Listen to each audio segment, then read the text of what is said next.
नमस्कार, आप देख रहे हैं ग्रामीण स्थान और मैं हूं आपके साथ जितेंद्र। सत्ता का संग्राम कार्यक्रम चल रहा है। इस कार्यक्रम के दौरान हम पहुंचते हैं जनता के बीच और जनता से जानते हैं कि क्या मुद्दे हैं। साथ ही उन प्रत्याशियों के पास पहुंचते हैं जो अपने आप को प्रबल दावेदार समझकर इस बार चुनावी मैदान में है और जानते हैं कि उनके क्या मुद्दे हैं, किन मुद्दों के आधार पर वो वोट मांगेंगे अपने लिए और पार्टी के लिए। इसी दौरान हम मौजूद हैं ब्यावर विधानसभा क्षेत्र में और हमारे साथ मौजूद हैं कांग्रेस पार्टी से प्रबल दावेदार कहे जाने वाले डॉक्टर राजीव जी जैन। जानेंगे उनसे कि उनके क्या मुद्दे हैं, किन मुद्दों के आधार पर वो चुनाव मैदान में है। सबसे पहले बहुत बहुत स्वागत सर। नमस्ते, थैंक यू, धन्यवाद। सर, सबसे पहले जानना चाहूँगा पारिवारिक बैकग्राउंड के बारे में। मैं डॉक्टर राजीव जैन, मैं बेसिकली जयपुर से बिलोंग करता हूँ। जी। मैं विगत लगभग 22 सालों से ब्यावर में हूँ। मेरा एक यहाँ अस्पताल है 50 बेड का, Jain fertility and child ICU hospital के नाम से। जी। मेरी पत्नी डॉक्टर कल्पना जैन, वो एक स्त्री रोग विशेषज्ञ है। मेरे 2 बच्चे हैं, दोनों MBBS कर रहे हैं, दोनों मेयो कॉलेज से पढ़े हैं। मेरे पिता श्री लादूलाल जैन IIM अहमदाबाद से ग्रेजुएट हैं। मेरी स्वर्गवासी माता, जिनका मुझ पर हमेशा आशीर्वाद है, वो एक गृहिणी थी। मेरी 3 बहनें और 2 भाई हैं। जी, पूरा डॉक्टर फैमिली से हैं आप तो। फिर सर, डॉक्टर होते हुए राजनीति में आने का मुख्य कारण क्या रहा? सर, वैसे तो चिकित्सा खुद अपने आप में एक सेवा का क्षेत्र है, पर मैंने काफ़ी समय पहले एक कैप्शन पढ़ा था कि राजनीति में न आने का सबसे बड़ा दंड यह है कि अयोग्य व्यक्ति आप पर शासन करने लगते हैं। और इस चीज़ को न केवल मैंने पढ़ा भी है और भुगता भी है। यही सोचकर मैंने इस क्षेत्र में आने के लिए अपना मानस बनाया। चूँकि चिकित्सा क्षेत्र एक बिल्कुल ही लिमिटेड क्षेत्र है, जिसमें आप लोगों की केवल एक लिमिटेड फील्ड में, लिमिटेड सब्जेक्ट पर ही लोगों की सेवा कर सकते हैं।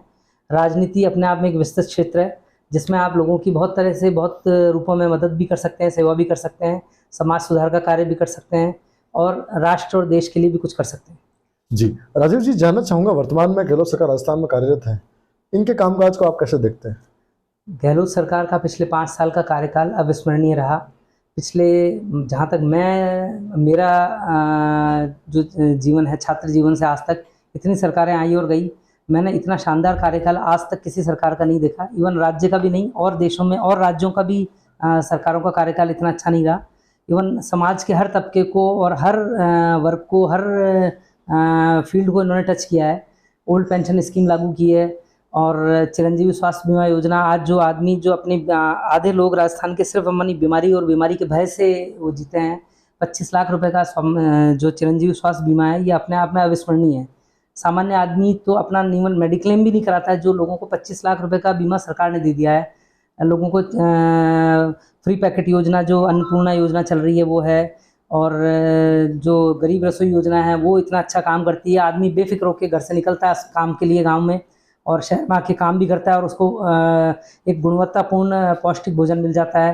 तो उसको ये टेंशन नहीं है कि मैं घर से टिफ़िन लेके चला या नहीं चला।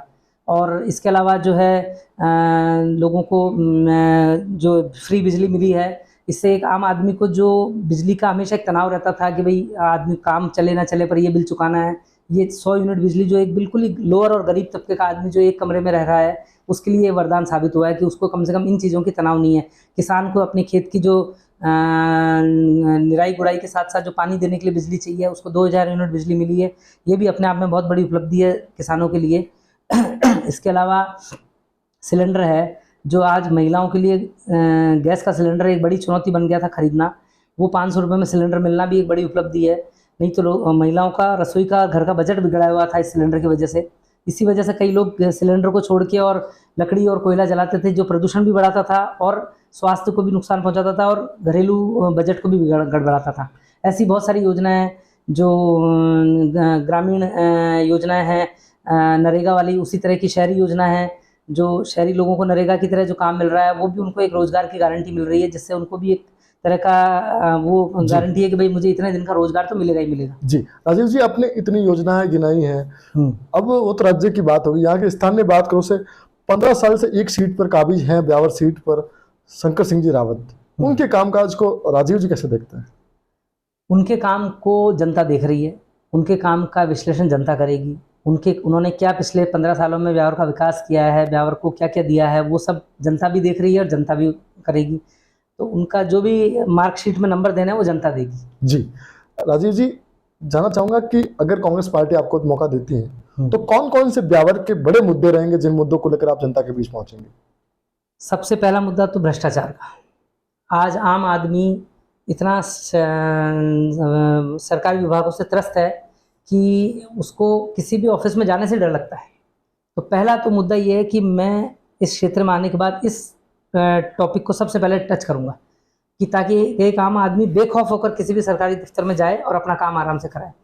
नंबर 2, शहर में यातायात की समस्याएं हैं, प्रदूषण की समस्याएं हैं, इन पर भी होमवर्क किया जाएगा।